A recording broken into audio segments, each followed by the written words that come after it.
I thank you all for the address of welcome.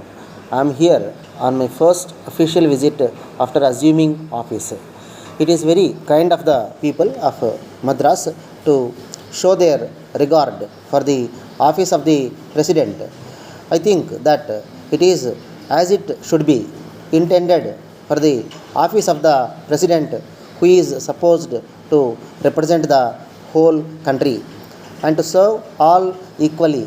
It has been my privilege since I arrived in this city to be the recipient of goodwill and kindness from all.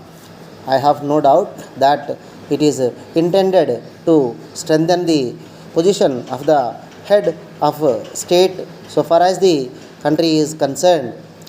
We attained independence only a short time ago. A great deal still remains to be done to make independence full of meaning for everyone who resides in this country. We were engaged in a struggle to achieve freedom for a pretty long time. Even after having attained it, we have been confronted with numerous difficulties. We have faced the difficulties to a considerable extent with success. But that is not enough. A great deal of positive and constructive work is required to make the people happy and prosperous and to make everyone in this country feel the glow of freedom.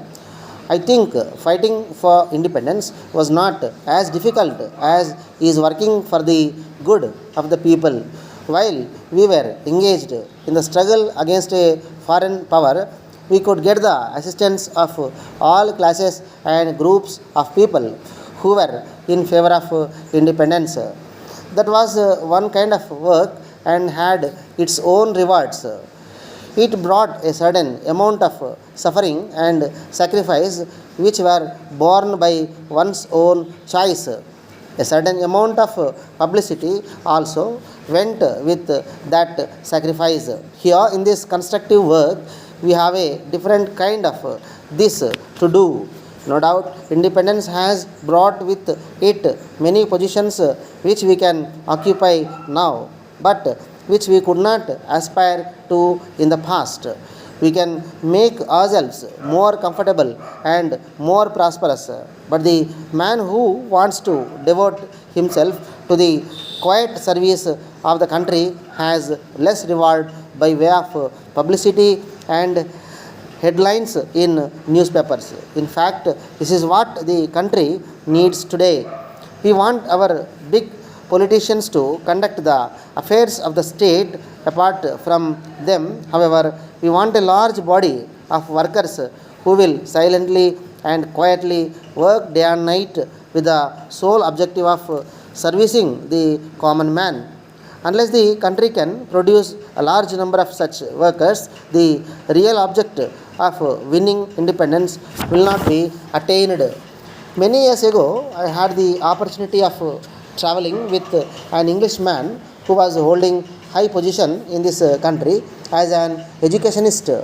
He told me that if ever there was a revolution in this country, it would be a revolution of a very much different kind from what they were used to in Europe. He also told me that in Britain there was a large body of people whom nobody knew. These people were themselves rich and belonged to the upper class, but were devoting themselves to the service of the poor people. It was this class of people, the educationist stated, who by their service created a link between the high and the low, the rich and the poor, and prevented a revolution of the kind which was seen in some countries of Europe. He also expressed his regret that in India that there were not many people who belong to the higher strata. Letter from the Chief Secretary Government of Andhra Pradesh, Hyderabad, to all the secretaries and heads of departments in the state. Sir, during the last meeting, it was observed that in some districts there have been surplus staff, whereas in some others there are a number of posts lying vacant for years together. This kind of imbalance causes inconvenience to the administration, both at the district level as well as the state level, in so far as the implementation of the various developmental schemes are concerned. This question has been engaging the attention of the government for the last few months in view of the fact that there should not be transfer from one region to another as per the order of the president. A committee was constituted to study the whole problem and offer suggestions.